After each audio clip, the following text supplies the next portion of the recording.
आत्मीय भाइयों एवं बहनों, आपको पुस्तक युग की पुकार अनसुनी न करें। विषय अंतःकरणों का मर्म स्थल, अपनी दिशा बदले, पढ़कर सुना रहे थे। इसी क्रम में परम पूज्य गुरुदेव की वाणी विचार मैं अपनी आवाज में आपको पृष्ठ 152 से पढ़कर सुनाता हूं। साथियों, समाज व्यक्तियों का समूह ही तो है। राष्ट्र प्रजाजनों की सम्मिलित क्षमता का ही नाम है। जहां जैसे नागरिक होंगे, वहां की सामाजिक और राष्ट्रीय परिस्थितियां वैसी ही बन जाएंगी। अस्तु, यदि सामाजिक एवं राष्ट्रीय प्रगति की बात सोचनी हो तो सबसे अधिक ध्यान नागरिकों के व्यक्तित्व का निर्माण करने की दिशा में दिया जाना चाहिए।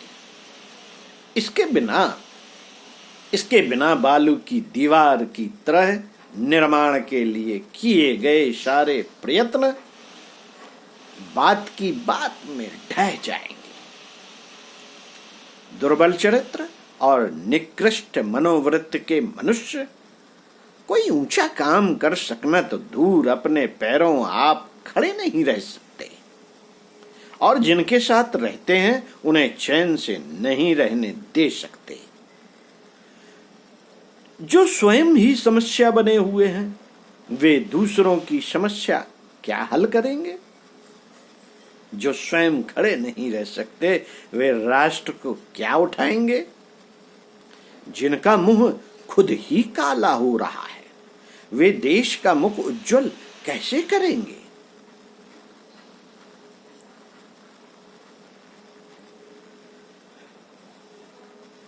व्यक्ति को सही बनाया जाना और ऊंचा उठाया जाना सामूहिक प्रगति और विश्व शांति के लिए नितांत आवश्यक है। यह व्यक्ति निर्माण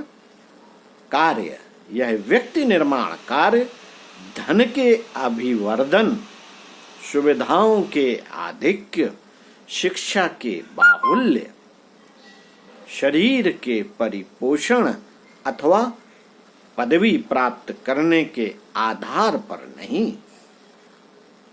मनोवृत्ति की उत्कृष्टता के आधार पर संभव होता है। गुण, कर्म, स्वभाव जितने परिष्कृत होंगे, व्यक्ति उतना ही समुन्नत माना जाएगा।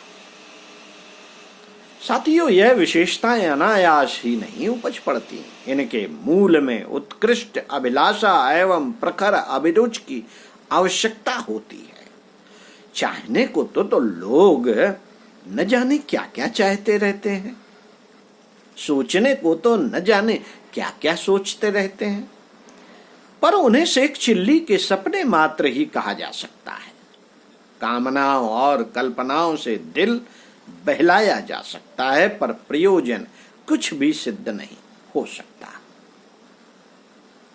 दुनिया में ऐसा कोई कल्प वृक्ष नहीं जिसके नीचे बैठकर पलक मारते मनोकामनाएं पूरी की जा सकें। प्रगति का पथ अति कठोर और अति संघर्षमय है।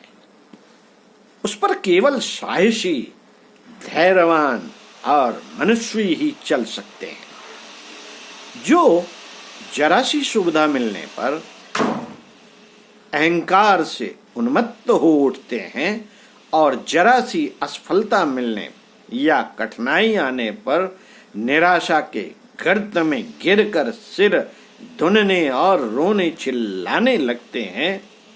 वे अधः पगले हो। लोग न जीवन का स्वरूप समझते हैं, न उसका मूल्य महत्व।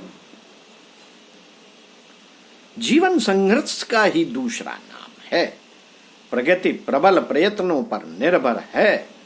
सफलताओं की वैजयंती पुरुषार्थी ही पहनते हैं।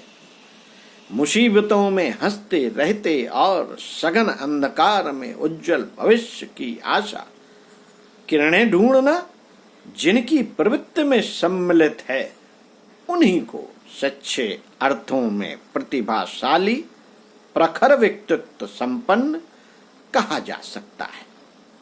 ऐसे ही लोगों का जीना सार्थक है। दूसरे तो धरती पर बोझ बढ़ाने के लिए मात्र जीते भर हैं।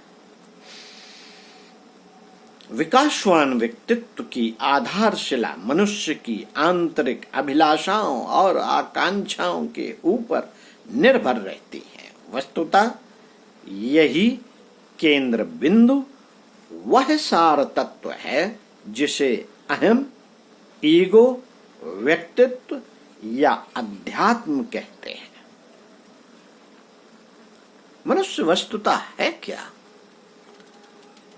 यदि उसकी असलियत परखनी हो तो उसके अंदर अंतरंग में घुसकर यह ढूंढना होगा कि सचमुच चाहता क्या है।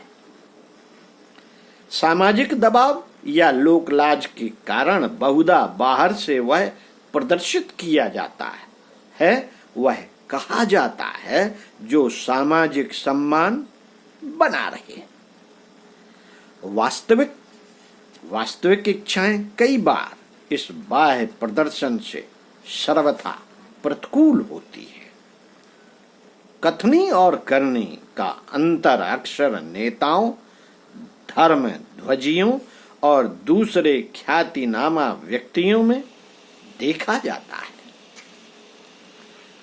वे आदर्शों और सिद्धांतों की लंबी चौड़ी डींगे हाँकते और लच्छेदार प्रवचन करते देखे जाते हैं, पर जब उनकी मनोदशा तथा करतूतों का नग्न स्वरूप छन छन कर बाहर आता है तो उस सड़े मवाद की दुर्गंध से नाक पटने लगती है। कथनी और करनी का यह जमीन आसमान जैसा अंतर यह बताता है कि बाहर से आदमी कुछ भी कहता बताता रहे, असल में वह वही रहेगा जो स्वरूप अंतरंग में विनिर्मित किए बैठा है। यह अंतरंग की अभिलाषाएं ही जीवन का सार तत्व है। इसी बीज के अनुरूप परिस्थितियों के अंकुर उगते और साधनों के पत्ते जुटते हैं और उन्हीं के अनुरूप क्रियाकलापों के पुष्प और परिणामों के फल सामने आकर उपस्थित हो जाते हैं। एक शब्द में यूं कह सकते हैं कि आंतरिक अभिलाषाएं ही जीवन का सर्वस्व है। वे जिधर बहेंगी उधर ही मन, शरीर, कर्तव्य और वातावरण सहज ही बढ़ता चला जाएगा। इस प्रवाह के आगे कोई अवरोध ठहर नहीं सकता। समस्त प्रतिकूलताओं को चीरता हुआ वह प्रवाह अपने लिए रास्ता बना लेता है और उन साधनों को प्राप्त कर लेता है, उन स्थानों तक पहुंच जाता है जिनकी की प्रारंभिक स्थिति में कल्पना कर सकना भी कठिन था। मित्रों, नृतत्व विज्ञान को हमें इसलिए समझना चाहिए कि युग निर्माण आंदोलन इसी मर्म स्थल को छूता है। उसका आरंभ यहीं से होता है। हम साधनों का निर्माण करने नहीं चले हैं, क्योंकि अपनी दृष्टि में वे बार बार झड़ने उगने वाले पत्र पल्लव मात्र हैं। निकृष्ट मनोभूमि के रहते अच्छी से अच्छी परिस्थितियां निरर्थक सिद्ध होती हैं और देखते देखते पलायन कर जाती हैं। इसके विपरीत उत्कृष्ट मनोभूमि गई गुजरी परिस्थितियों में भी आनंद उल्लास का बाहुल्य अनुभव करती हैं और क्रमशः अनुकूल साधनों को जुटाती चली जाती हैं। अर्थशास्त्री और राजनीतिज्ञ प्रजा की भौतिक सुविधाएं बढ़ाने के लिए प्रयत्नशील हैं। अपना उनसे कोई विरोध नहीं, यह सब भी चलते ही रहने चाहिए, पर उनकी इस मान्यता की हमें तनक भी आवश्यकता नहीं कि व्यक्ति की अंतरंग उत्कृष्टता नहीं बढ़ाई जानी चाहिए। इसके बिना कुबेर जैसी संपन्नता और रावण जैसी समृद्धि भी दो कौड़ी की सिद्ध होगी। हम यही नहीं मानते हम ये नहीं मानते कि संपन्नता बढ़ने से आंतरिक उत्कृष्टता बढ़ती है। यदि ऐसा होता तो आज के श्रीमंत लोक भावनात्मक दृष्टि से महामानवों जैसे होते और उनके कर्तव्य लोक मंगल की समस्त आवश्यकताओं को सहज ही पूरा कर सकते। वह गरीब समझे जाने वाले संत और ऋषि असहाय और निरर्थक सिद्ध हुए होते, पर होता इससे बिल्कुल विपरीत है। साधनहीन व्यक्ति संसार की महानतम सेवाएं कर सके, इसका इतिहास का पन्ना पन्ना साक्षी देता है। और संपन्न राजा रईसों अमीर उमरावों ने कितने घृणित उदाहरण प्रस्तुत किए, इसकी मर्म भेदी कथा गाथा पर भी देर तक पर्दा नहीं डाला जा सकता। चाटुकारों की प्रशंसा निंदा उमड़ती हुई बादलों की तरह है। मानपत्र अभिनंदन ग्रंथ किसी की महत्ता को नहीं बढ़ाते, वरन उल्टे उपहासास्पद बनाते हैं। असलियत सात पर्दे फाड़ कर झांकती है। व्यक्ति का अंतरंग जैसा कुछ होगा, उसी स्तर की प्रबल प्रेरणाएं उठती रहेंगी और जीवन उसी दिशा में अग्रसर होता चला जाएगा। पंडित श्री राम शर्मा आचार्य। ओम शांति। आगे पढ़कर बताएंगे इसी क्रम में।